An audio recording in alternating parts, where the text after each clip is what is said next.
Assalamualaikum warahmatullahi wabarakatuh. Perkenalkan, nama saya Dedi Kurniawan dari kelas RA1 Manajemen semester 5 Universitas Primagraha. Di sini saya akan menjelaskan materi yang telah disampaikan pada semester 5 ini. Yang pertama ada globalisasi dalam bisnis internasional, dan yang kedua ada lingkungan hukum, teknologi, dan politik dalam bisnis internasional. Tanpa berlama-lama, marilah kita masuk ke dalam pembahasan yang pertama. Untuk pembahasan materi yang pertama, di sini saya akan menjelaskan tentang globalisasi dalam bisnis internasional.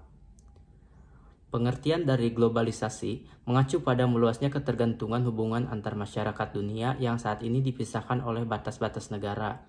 Istilah tersebut juga mengacu pada integritas ekonomi dunia melalui eliminasi hambatan-hambatan perdagangan untuk melancarkan pergerakan barang, jasa, modal, teknologi, dan lainnya. Melalui globalisasi memungkinkan masyarakat untuk memperoleh produk yang lebih bervariasi, lebih berkualitas, atau harganya yang lebih murah. Kemudian ada pengertian dari bisnis internasional. Bisnis internasional merupakan kegiatan ekonomi yang melibatkan pertukaran barang, jasa, dan investasi antar negara. Ini melibatkan transaksi lintas batas untuk memperluas pasar, mendapatkan sumber daya, dan meningkatkan keuntungan secara global. Kemudian yang selanjutnya ada ekspansi. Dalam bisnis internasional menyangkut upaya perusahaan untuk memperluas operasinya ke pasar global, termasuk peningkatan penetrasi pasar, diversifikasi produk, atau akuisisi perusahaan di negara-negara asing. Tujuannya adalah untuk mengoptimalkan pertumbuhan dan keuntungan melalui kehadiran yang lebih luas di pasar internasional. Yang selanjutnya, di sini saya akan menjelaskan 3 faktor penting bagi perusahaan yang ingin bersaing dengan sukses di pasar global. Yang pertama ada global efficiencies, mengacu pada kemampuan perusahaan untuk mengoptimalkan operasional secara global, mencapai biaya produksi yang lebih rendah, dan meningkatkan efisiensi dalam rantai pasokan untuk bersaing dengan efektif di pasar global. Yang berikutnya ada fleksibilitas multinasional, merupakan kemampuan perusahaan untuk menyesuaikan strategi dan operasionalnya dengan berbagai kondisi pasar, regulasi, dan kebutuhan lokal di berbagai negara. Fleksibilitas ini memungkinkan adaptasi yang cepat terhadap perubahan lingkungan bisnis. Yang ketiga ada pembelajaran global, terkait dengan kemampuan perusahaan untuk mengumpulkan dan menerapkan pengetahuan dari berbagai pasar global. Perusahaan yang berhasil bersaing di pasar global cenderung menjadi organisasi pembelajaran yang harus menerapkan wawasan dari pengalaman di berbagai wilayah. Yang selanjutnya ada level keterlibatan bisnis. Yang pertama ada eksportir dan importir. Eksportir yaitu bisnis yang berfokus pada penjualan produk atau jasa ke pasar luar negeri. Sedangkan importir adalah bisnis yang lebih berorientasi pada pembelian produk atau jasa di pasar luar negeri. Yang selanjutnya ada perusahaan internasional. Beroperasi lebih dari satu negara, tetapi mungkin tidak terlalu terlibat dalam penyelesaian produk atau strategi bisnis, khusus pada setiap pasar, biasanya menggunakan strategi yang lebih seragam. Yang ketiga ada perusahaan multinasional, yaitu perusahaan yang memiliki operasi di beberapa negara dan menyesuaikan produk serta strategi pemasaran secara lebih signifikan sesuai dengan kebutuhan lokal. Meskipun ada koordinasi global, tetapi ada tingkat fleksibilitas signifikan untuk menyesuaikan kondisi pasar setempat. Yang keempat ada perusahaan global, yaitu perusahaan yang beroperasi di seluruh dunia dan cenderung memiliki strategi yang sangat terkoordinasi secara global. Produk dan strategi seringkali diintegrasikan secara menyeluruh, menciptakan keseragaman dalam pengalaman merek di seluruh pasar. Perusahaan global berusaha untuk mencapai keseimbangan antara efisiensi dan responsivitas lokal. Kemudian materi selanjutnya ada dampak globalisasi dalam bisnis internasional. Yang pertama ada dampak positif. Dampak positifnya yaitu pertama bebasnya pasar internasional, yaitu meningkatkan akses perusahaan ke pasar global, memberikan peluang ekspansi dan diversifikasi bisnis. Yang kedua mudahnya ekspor dan impor. Menyederhanakan proses perdagangan internasional memungkinkan perusahaan lebih mudah menjual produknya di pasar asing dan mengimpor barang atau bahan baku dengan lebih efisien. Yang ketiga, ada terbentuknya bisnis e-commerce. Globalisasi memfasilitasi perkembangan bisnis e-commerce, memungkinkan perusahaan menjual produk dan jasa secara online di pasar global, meningkatkan potensi pelanggan dan penjualan.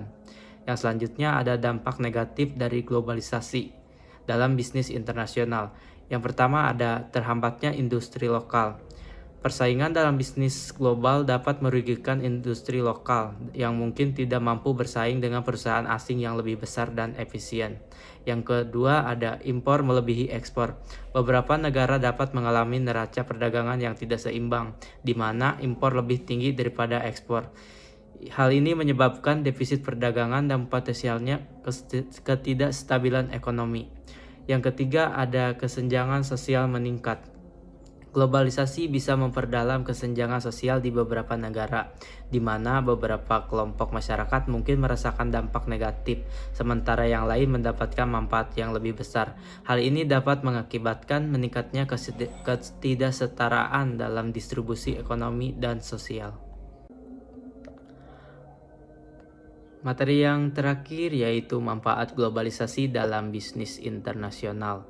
Manfaat globalisasi dalam bisnis internasional termasuk akses yang lebih besar ke pasar global, diversifikasi resiko, efisiensi produk dan transfer teknologi, dan peluang pertumbuhan yang lebih besar. Selain itu, globalisasi dapat membuka pintu bagi kolaborasi lintas batas, menghasilkan motivasi dan menciptakan lingkungan bisnis yang lebih kompetitif.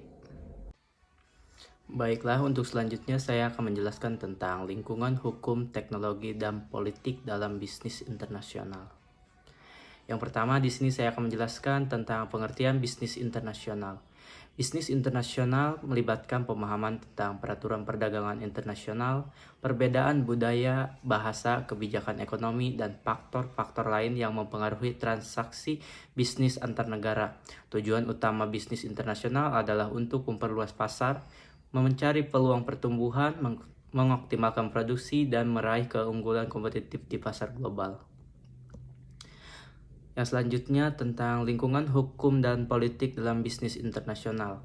Lingkungan politik dan hukum sangat berkaitan erat karena sistem politik yang diterapkan oleh sebuah negara tentunya akan menghasilkan kebijakan-kebijakan atau hukum tertentu. Sebagai contoh, sebuah negara dengan lingkungan politik yang menerapkan asas demokrasi tentunya akan menghasilkan kebijakan hukum yang cenderung mendukung adanya keterbukaan dalam aktivitas ekonomi yang dilakukan oleh negara tersebut. Artinya, kebijakan ekonominya akan cenderung terbuka. Yang selanjutnya di sini ada fungsi-fungsi proses politik. Yang pertama ada artikulasi kepentingan. Proses politik ini melibatkan ekspresi dan penyampaian kepentingan oleh berbagai kelompok dalam masyarakat kepada pembuat kebijakan. Yang kedua ada agregasi kepentingan, merupakan langkah selanjutnya setelah artikulasi, di mana kepentingan yang dinyatakan oleh berbagai kelompok dikumpulkan dan disatukan untuk membentuk kebijakan yang dapat ditetapkan secara luas. Yang ketiga ada pembuat kebijakan, melibatkan proses perumusan kebijakan oleh lembaga atau individu yang memiliki wewenang untuk mengambil keputusan politik berdasarkan pada agregasi kepentingan dan pertimbangan berbagai faktor. Yang selanjutnya ada implementasi kebijakan dan pengadilan oleh hukum. Setelah kebijakan dibuat, tahap ini melibatkan pelaksanaan kebijakan tersebut oleh lembaga atau individu yang ditugaskan, serta pengadilan oleh hukum untuk memastikan kebijakan tersebut sesuai dengan norma dan hukum yang berlaku.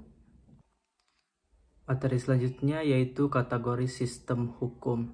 Ada 3 poin. Yang pertama, sistem hukum atau adat atau common law yang didasarkan pada tradisi, teladan, dan kebiasaan dan pemakaian, di mana pengadilan memiliki peranan yang penting dalam menginterpretasikan hukum sesuai dengan karakteristik. Yang kedua, sistem hukum sipil yang didasarkan pada perangkat hukum-hukum yang terorganisir dalam kode-kode. Yang ketiga, ada sistem teokratik yang didasarkan pada teladan agama, misalnya hukum Islam. Yang selanjutnya ada dampak lingkungan politik pada bisnis internasional. Semakin sedikit Anda mengetahui tentang lingkungan, semakin tidak stabil lingkungan tersebut, dan semakin sedikit terkendali yang Anda miliki terhadap lingkungan. Semakin tinggi risiko Anda. Pelaksanaan bisnis internasional menaruhkan banyak peluang, tetapi juga banyak risiko. Yang selanjutnya di sini ada studi kasus yang bertemakan konsep bantuan luar negeri Cina ke Indonesia sebagai kedok investasi, implikasi pengiriman tenaga kerja asing. Itu selanjutnya di sini ada studi kasus yang dimana di sini dibahas tentang konsep bantuan luar negeri Cina ke Indonesia sebagai kedok investasi. Penelitian ini mengenai bantuan luar negeri Cina ke Indonesia menjadi sangat penting dilakukan karena pertumbuhan ekonomi Cina berkembang pesat selama beberapa dekade. Pertumbuhan ini telah menjadikan Cina sebagai kekuatan ekonomi dunia yang baru. Sementara Cina terus memperkuat ekonominya, beberapa negara di bagian dunia lainnya sedang mengalami pertumbuhan ekonomi yang stagnan. Hal ini berarti memberikan harapan baru bagi banyak negara untuk bekerja sama dengan Cina, tidak terkecuali Indonesia, di mana Indonesia merupakan ladang investasi yang cukup menggiurkan. Hasil dari penelitian. Pertama, bagi Indonesia, Cina memberikan dampak positif karena Cina sangat membutuhkan bahan baku dari Indonesia terhadap industri di Cina, di mana Indonesia dipandang sebagai pasar yang siap menampung kebanjiran produk dari negara tersebut. Yang kedua, Cina memberikan dampak negatif bagi persaingan tenaga kerja yang mengakibatkan ketimpangan sosial antara tenaga kerja asal Cina dengan tenaga kerja dalam negeri. Yang ketiga, bantuan luar negeri Cina tidak bernilai sukarela, di mana bantuan tersebut bertujuan untuk melaksanakan sistem One Belt, Diplomacy of China, demi menguasai jalur strategis perdagangan internasional di Indonesia. Audio Jungle.